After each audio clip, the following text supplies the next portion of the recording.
Sejam bem-vindos ao curso básico de O Lúdico na Educação Infantil.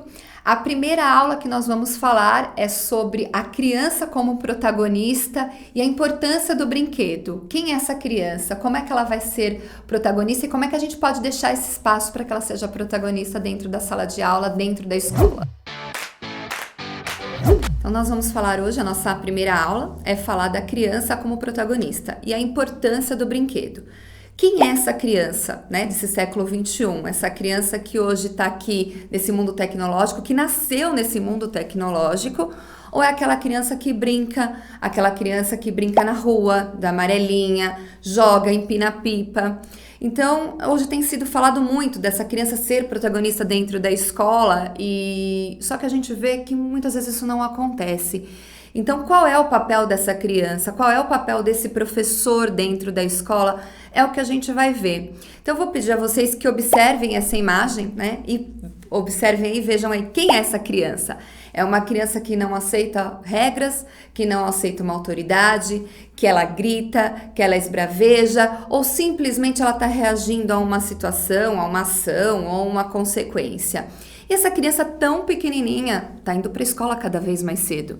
Porque se a gente for ver antigamente, a educação começava em casa, começava com a mãe, os primeiros cuidados era familiar. E aí, devido a esse mundo, né, comercial, industrial, a mãe sai para trabalhar. E essa criança, ela é inserida dentro da escola.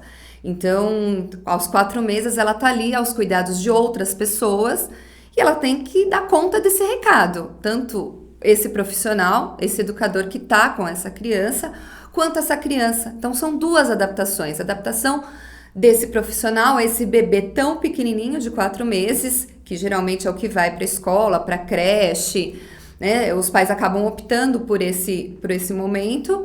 E aí, essa criança chega dentro da escola. E aí, a gente vê uma outra imagem, né? O choro. Essa criança, ela chora, ela reage a esse ambiente novo. E muitas vezes a escola, ela acaba dominando a criança, dominando no bom sentido, enchendo essa criança de conteúdo programático, ou de papéis e de folhas, e essa criança não tem tempo, né? Não tem tempo para ter essa liberdade, essa autonomia, essa independência.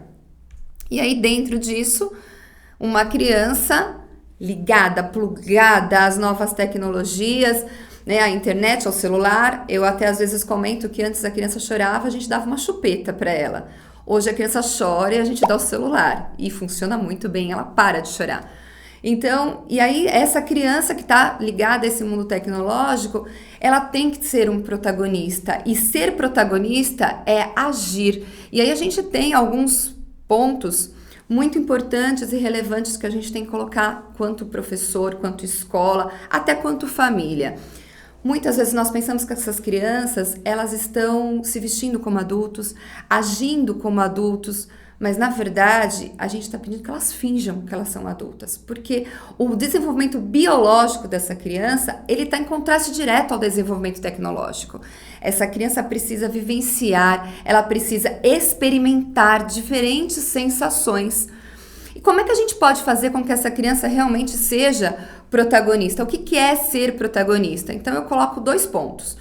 Primeiro, a comunicação, essa ação comunicativa da criança com o outro. Então essa interação, essa vivência, essa relação do adulto com a criança, que favorece o primeiro momento do protagonismo.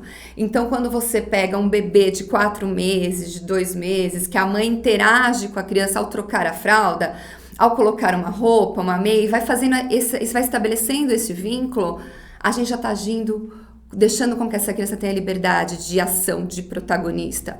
Dentro da escola, eu vou citar uma brincadeira básica, por exemplo, uma brincadeira de batata quente, onde o professor coloca as crianças sentadas em círculo, vai passando um determinado objeto e a criança, ao determinado som de parar, a criança que tiver com o objeto ou sai da brincadeira ou faz é proposta uma outra atividade.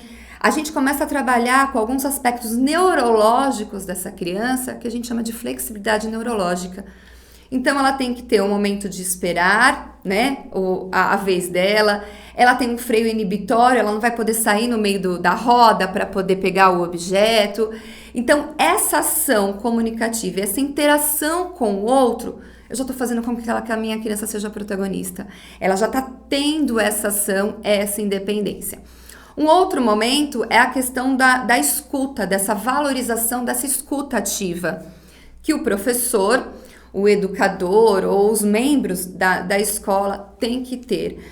Quando eu me refiro a essa escuta ativa, eu não estou dizendo apenas ouvir o que a criança fala, e sim as ações dela. Então, através de um desenho, de uma música, através daquela linguagem não verbal que ela está brincando num parque. Então, essa valorização dessa escuta ativa tem que ter por parte da educação, da escola, dos membros dessa escola. Então, essa escuta ativa, ela é primordial para que essa criança seja protagonista, que ela tenha essa independência, que ela tenha autonomia. E aí eu sempre questiono todos os professores e familiares: o que você quer para o seu aluno? O que você quer para o seu filho? Que ele tenha autonomia, que ele tenha independência, que ele saiba se colocar, que ele saiba ser crítico. E como que a gente faz isso? Através do protagonismo. Então, o protagonismo não é deixar a criança fazer tudo o que ela quer, não é isso. Mas ela ter liberdade de escolhas. E quando a gente coloca a liberdade de escolhas, de repente dentro da escola ela ter liberdade de escolher um determinado brinquedo, ou negociar com o grupo, o professor negocia com aquele grupo. Então, olha pessoal, depois dessa atividade, vamos ao parque? Vamos à quadra? Esse protagonismo, onde a criança tem voz para falar e ela é ouvida, a gente já favorece o protagonismo.